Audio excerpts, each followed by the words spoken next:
Poste Canada au bord du gouffre, Ottawa impose une transformation majeure. Semer l'espoir, une vague de solidarité pour briser les tabous de la santé mentale. Saint-Just-de-Bretonnière inaugure son stade Desjardins, 4 saisons.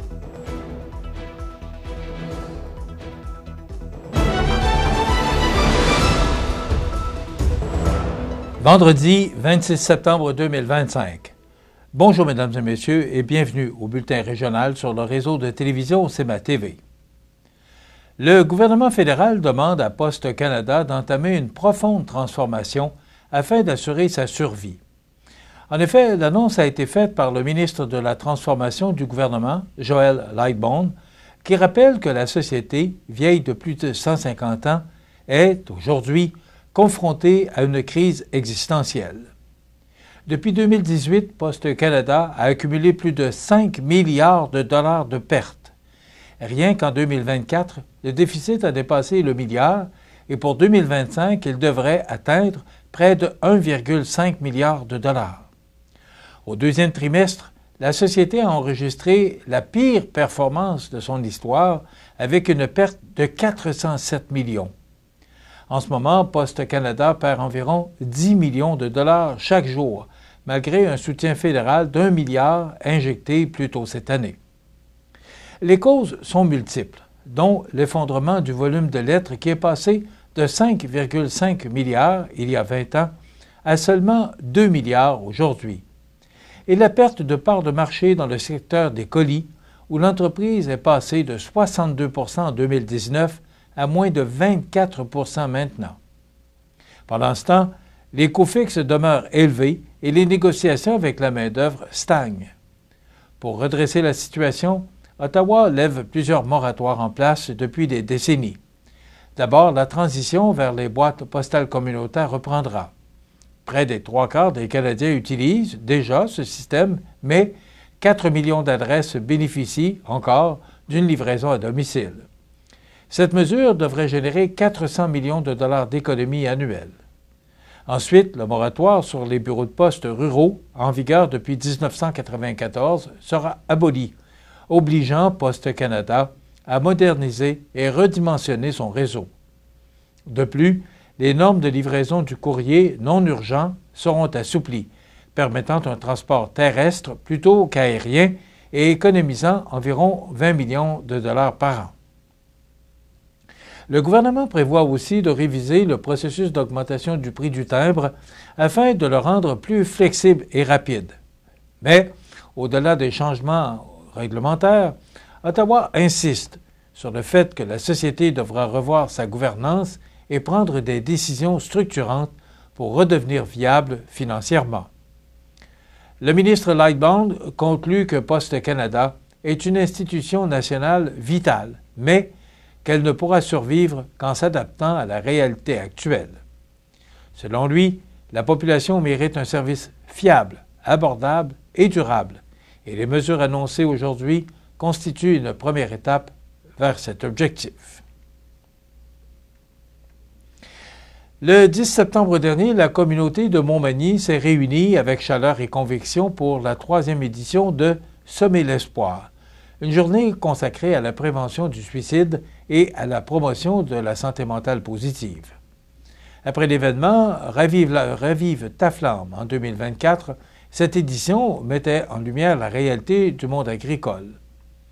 Organisée par le Trait d'Union, l'Ancre, au cœur des familles agricoles et le CI3S Chaudière-Appalaches, la rencontre a rassemblé plus d'une centaine de personnes à l'espace citoyen. Dès l'ouverture, par René Hébert et Mélissa Boilard, le ton était donné: briser les tabous et favoriser la solidarité. La conférence « La spirale de la fatigue », animée par les travailleuses de rang Mélanie Chartier et Alexandra Lapointe, a illustré les multiples pressions vécues par les producteurs agricoles, dont la surcharge, l'isolement et la détresse psychologique. Puis, Isabelle Duguay, du CI3S Chaudière-Appalaches, a rappelé que la mobilisation citoyenne demeure un levier incontournable pour bâtir une résilience collective. Les participants ont également pris part à un atelier créatif, soit des cartes postales qui seront envoyées aux 800 entreprises agricoles de la région afin de reconnaître la valeur du travail des agriculteurs. Un repas local et convivial, la tablée des agriculteurs, a permis de renforcer les liens avant une soirée musicale country. Tout au long de la journée, des témoignages touchants d'agriculteurs, de proches et d'intervenants ont mis en lumière la réalité trop souvent silencieuse de la santé mentale en milieu rural. Et ces paroles franches et sincères ont montré l'importance de créer des espaces d'écoute et de soutien. Mais semer l'espoir n'était pas qu'un rendez-vous ou qu'un rendez-vous ponctuel. Les organisateurs parlent d'un point de départ. D'autres activités et rencontres viendront prolonger ce mouvement afin de reconstruire une communauté fragilisée par la pandémie et l'impact des réseaux sociaux. Enfin, le Club Rotary a remis une contribution de 4 000 $ pour soutenir cette journée et les prochaines initiatives. Ce don s'ajoute à l'appui de la ville de Montmagny, du député Mathieu Rivet, de la plage Motel Incorporée, ainsi que de l'Ancre et du Trait d'Union, qui ont permis la réussite de cette mobilisation. Sous le slogan « Semer l'espoir, brisons les tabous, cultivons la solidarité », l'événement a démontré la puissance de l'engagement citoyen et de la solidarité collective. Saint-Just-de-Bretonnière inaugure son stade Desjardins 4 saisons. Tous les détails après la pause.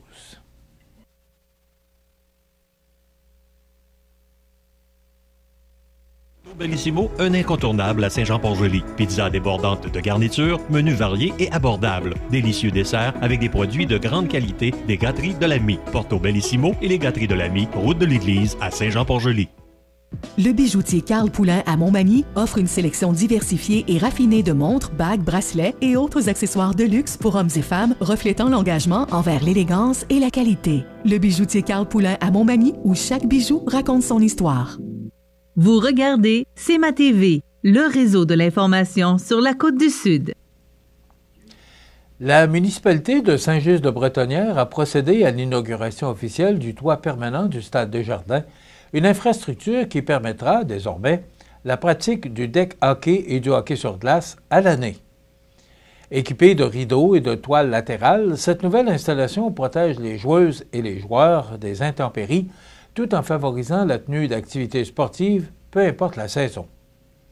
Issu d'une mobilisation citoyenne, ce projet répond à un besoin exprimé depuis longtemps dans la région, soit celui d'offrir une surface de jeu et 4 saisons adaptée aux tournois, aux parties amicales, aux initiations et aux activités interrégionales et provinciales.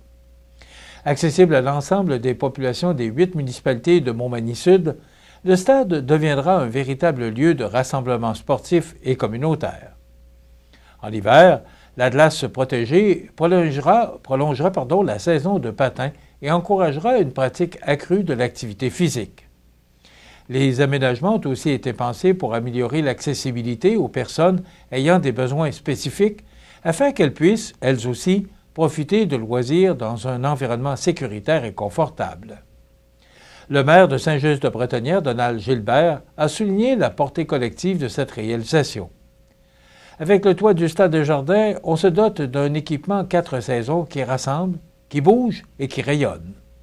Pour sa part, Isabelle Géasson, représentante des caisses Desjardins, a rappelé l'importance du partenariat.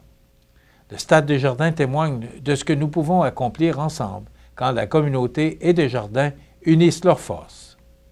Le projet, d'un coût total de 910 515 $ a été financé par la municipalité, le programme de la taxe sur l'essence et de la contribution du Québec, ainsi que par Desjardins avec l'appui de la MRC de Montmagny. Christian Collin, bien connu à Saint-Pierre-de-la-Rivière-du-Sud, se lance officiellement dans la course à la mairie en vue des élections du 2 novembre. Conseiller municipal depuis 2009, il a consacré 16 ans au dossier de la famille, des aînés et des communications, en plus de piloter plusieurs projets ponctuels. Il a aussi occupé le poste de maire suppléant durant 6 années au conseil municipal de Saint-Pierre-de-la-Rivière-du-Sud. Fort de cette expérience, M. Collin estime que le moment est venu de franchir une nouvelle étape. Son programme place le développement économique de la municipalité, qui compte près de 900 habitants, au cœur de ses priorités. Il souhaite aussi rapprocher la politique municipale de la population, notamment en diffusant les séances du Conseil sur Internet. Les services aux familles et aux aînés demeurent également centraux dans sa vision. Il propose, entre autres, de créer un lieu de rassemblement destiné aux aînés et aux adolescents, afin d'encourager les activités intergénérationnelles. En parallèle à son engagement municipal, Christian Collin met de l'avant son expérience comme gestionnaire auprès du programme des cadets de l'armée, une implication qui lui a permis de développer de solides compétences en leadership. Les citoyens de Saint-Pierre-de-la-Rivière-du-Sud peuvent consulter son site de campagne, monweb.com, pour en savoir davantage ou lui poser directement leurs questions. D'ailleurs, M. Collin sera notre invité la semaine prochaine. Dans le cadre des élections municipales à venir à la ville de Montmagny, le conseil d'administration ainsi que la direction générale du magasin Coop IGA Extra de Montmagny et les marchés traditions de Cap-Saint-Ignace souhaitent informer leurs membres et leur clientèle que Mme Mélanie Morin, administratrice, s'étant portée candidate au poste de conseillère municipale dans le district 5, a choisi de suspendre temporairement ses fonctions au sein du conseil d'administration, et ce, depuis lundi le 22 septembre 2025, dans un souci de neutralité et de transparence envers l'ensemble des membres de la coopérative. Pendant la durée de la campagne électorale, les autres membres du conseil d'administration continueront d'assumer collectivement la bonne marche de la coopérative en collaboration avec l'équipe de direction. Le magasin Coop IGA Extra Montmagny et les marchés traditions Cap-Saint-Ignace, organisation non partisane, tiennent à souhaiter la meilleure des chances à l'ensemble des candidats et candidates engagés dans cet important exercice démocratique.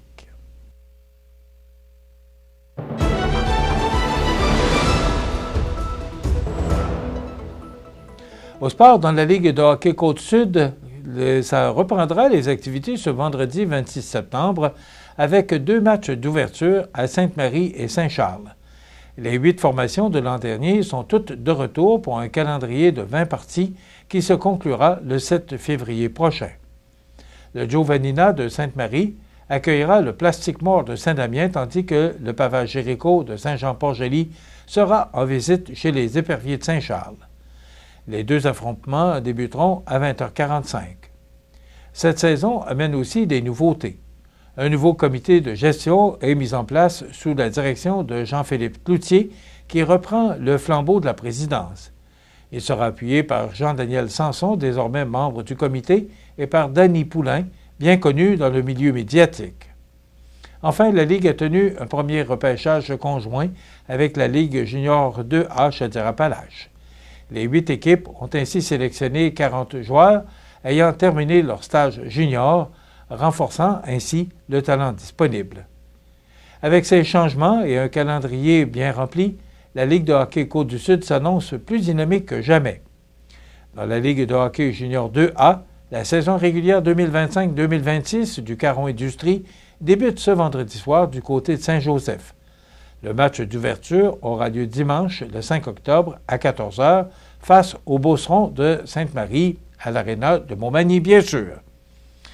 Dans la Ligue de hockey olympique de Montmagny, les activités reprennent en fin de semaine puisqu'un programme double est présenté samedi soir, 20 septembre. Le restaurant La Rive affronte le Pavage Jéricho à 20h et Armoire Mathurin se mesurera au groupe MG par la suite à 21h30.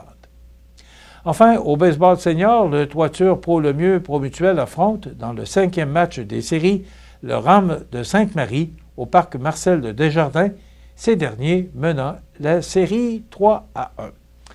Voilà ce qui complète votre bulletin d'actualité de ce vendredi 26 septembre. Dans un moment, les prévisions de la météo. Et le menu de cette émission du 26 septembre, dans un moment, on reçoit Annick Lachance, qui est chargée de projet au CJE de Montmagny, et on reçoit Mme Chantal Godin, qui est candidate à la mairie de Berthier-sur-Mer. Bien sûr, il y aura les grands titres de l'actualité à la fin de notre émission.